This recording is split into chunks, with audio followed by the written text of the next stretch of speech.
ನಮಸ್ತೆ ಎಲ್ರಿಗೂ. ನಾನು ಇವತ್ತು ವ್ರತ ಮತ್ತು ಉಪವಾಸ ಮಾಡುವಾಗ ನಾವು ತಿನ್ನುವಂತಹ ದೋಸೆಯನ್ನು ಹೇಳ್ತಾ ಇದ್ದೀನಿ.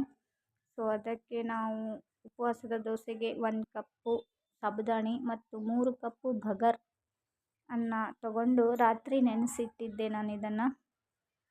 ಸೊ ರಾತ್ರಿ ನೆನೆಸಿಡ್ಬೇಕು. ಇದನ್ನು ರಾತ್ರಿ ಪೂರ್ತಿ ನೆನೆಸಿಟ್ಟು ಬೆಳಗ್ಗೆ ಎದ್ದು ಇದನ್ನು ಮಿಕ್ಸರ್ಗೆ ಹಾಕಿ ಇಡಬೇಕು. ನಾನು ರಾತ್ರಿ ಬೆಳಗ್ಗೆ ಎಲ್ಲ ಏನೂ ತಿನ್ನೋದಿಲ್ಲ, ರಾತ್ರಿಗಷ್ಟೇ ಇದನ್ನು ಮಾಡಿಕೊಂಡು ತಿಂತೀನಿ. ಸೊ ಅದಕ್ಕೆ ನಾನು ಇದನ್ನು ರಾತ್ರಿ ಮಾಡ್ತಾಯಿದ್ದೀನಿ. ಒಂದು ವೇಳೆ ನೀವು ಬೇಗನೆ ಬೆಳಗ್ಗೆ ಅಂದರೆ 1 ಡೇ ಬಿಫೋರೇ ನೀವು ಮಾಡಬೇಕಿದು ಪ್ಲ್ಯಾನಿಂಗ್. ಆವಾಗಿಂದವಾಗೆ ಇನ್ಸ್ಟೆಂಟ್ ಮಾಡ್ತೀನಿ ಅಂತಂದರೆ ನೀವು ಇದರಲ್ಲಿ ಮೊಸರು ಹಾಕಿ ಮಾಡಬಹುದು. ಸೋಡಾ ನಾವು ತಿನ್ನಲ್ಲ ಉಪವಾಸಕ್ಕೆ ಅಂತಂದರೆ ನೀವು ಸೋಡಾ ಹಾಕಬೇಡಿ, ಅದ್ರ ಬದಲು ಮೊಸರು ಹಾಕಿ. ಸೊ ನಾನು ಇದರಲ್ಲಿ ಮೊಸರು ಹಾಕಿದ್ದೀನಿ, ಸೋಡಾ ತಿನ್ನಲ್ಲ ಅಂತ. ನೀವು ಒಂದು ವೇಳೆ ನಿಮ್ಮ ಕಡೆ ಉಪವಾಸಕ್ಕೆ ಸೋಡಾ ಇನ್ನೂ ತಿಂತಾ ಇದ್ದರೆ ಅದನ್ನು ಸಹ ಹಾಕಿ ಆವಾಗಿಂದವಾಗಲೇ ಮಾಡಬಹುದು, ಹಾಗೇನಿಲ್ಲ. ಸೊ ಅದಕ್ಕೆ ಅಂತ ನಾನಿಲ್ಲಿ ದೋಸೆ ಮಾಡಿದ್ದೀನಿ. ಸೊ ನೋಡಿ, ಇದೂ ಸಹ ಉಪವಾಸದ ದೋಸೆ ಅಂತ ಅನಿಸೋದೇ ಇಲ್ಲ.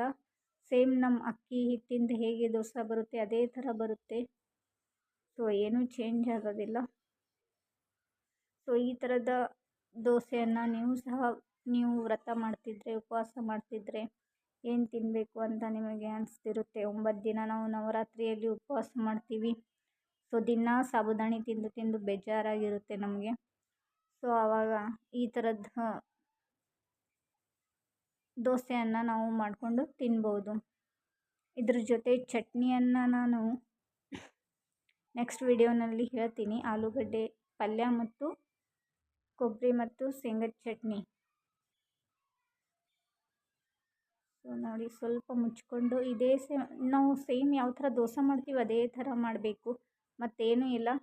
ಸೇಮ್ ನಾವು ಉದ್ದಿನಬೇಳೆ 1 ಗ್ಲಾಸ್ ತೊಗೊಂಡು ಅಕ್ಕಿ 3 ಗ್ಲಾಸ್ ತೊಗೋತೀವಲ್ಲ, ಸೊ ಅದೇ ಥರ ನಾವು ಉದ್ದಿನಬೇಳೆ ಜಾಗದಲ್ಲಿ ಸಾಬುದಾಣಿಯನ್ನು ಇಟ್ಕೊಂಡು ಮಾಡಬೇಕು ಅಷ್ಟೇ.